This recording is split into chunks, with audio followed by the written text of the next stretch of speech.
So all Israel were his people. Hosea 2:23, say to a people that were not mine. This cannot be any of Israel.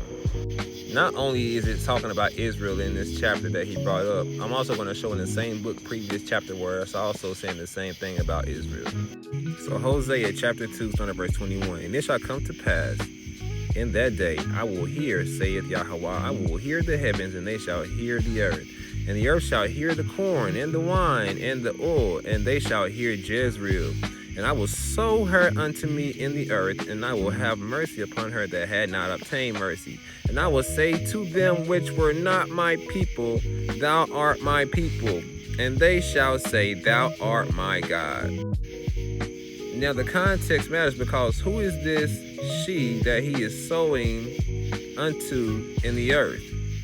To himself. You go to verse 1, it says, Say ye unto your brethren, Ami, and to your sisters, Uhama, plead with your mother, plead, for she is not my wife, neither am I her husband. Let her therefore put away her whoredoms out of her sight, and her adulteries from between her breasts. This woman is Israel, and the brethren and the sisters are the children of Israel that should be pleading with their mother, because she committed adultery on the Most High, and he says that you're not my wife anymore. That's why she's not the wife anymore. Let's show how further down in the context. Hosea 2:7. And she shall follow after her lovers, but she shall not overtake them. And she shall seek them, but shall not find them. Then shall she say, I will go and return to my first husband. For then was it better with me than now. For she did not know that I gave her corn and wine and oil and multiplied her silver and gold, which they prepared for Baal. This is the Most High literally talking about Israel committing adultery and whoredoms with other nations and their gods.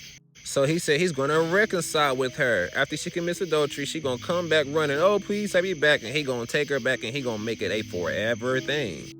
And it says in Hosea 2:16, and it shall be at that day, saith Yahweh, that thou shalt call me Ishi, and shalt call me no more Baali. For I will take away the names of Baalim out of her mouth, and they shall no more be remembered by their name. So this has never stopped talking about this woman. So let's continue reading.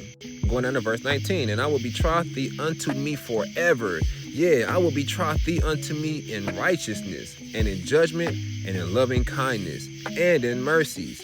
I will even betroth thee unto me in faithfulness, and thou shalt know Yahuwah. There's only one woman, quote unquote, that he's ever betrothed in the Bible, quote unquote. And I say one because he even gives a polygynous situation when he splits them up into two people, Judah and Israel, the two kingdoms, the southern kingdom and the northern kingdom, in the book of Jeremiah chapter 3. Now let's go back a chapter now where God said that Israel is not his people, but shall be called his people. Watch this. Hosea 1:10. Yet the number of the children of Israel shall be as the sand of the sea, which cannot be measured nor numbered. And it shall come to pass that in the place where it was said unto them, Ye are not my people, there it shall be said unto them, Ye are the sons of the living God. It literally said them by name Israel. So at a point in time, Israel will be called not his people, and then they shall be called again his sons like they were before, according to Exodus 14 and on so on after that. What if I was to tell you this actually was taking place already, according to Paul? Romans 9:24, even us whom he hath called, not of the Jews only, but also of the Gentiles. So is this talking about other people? Let's keep reading and find out. As he saith also in OC, which is Hosea, I will call them my people, which were not my people, and her beloved, which was not beloved. And it shall come to pass that in the place where it was said unto them, Ye are not my people, there shall they be called the children of the living God.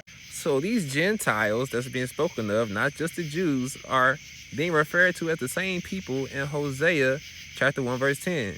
Well, that would make sense, because if an Israelite is considered a Gentile, that would mean they would not be called his people. But if they were to repent and accept the kingdom of heaven and come back to their heritage, that would mean they would be called the sons of the living God. Context is everything when it comes to the Bible. Context is key. We can't cherry pick a verse. We gotta take the whole entire Bible. Shalom.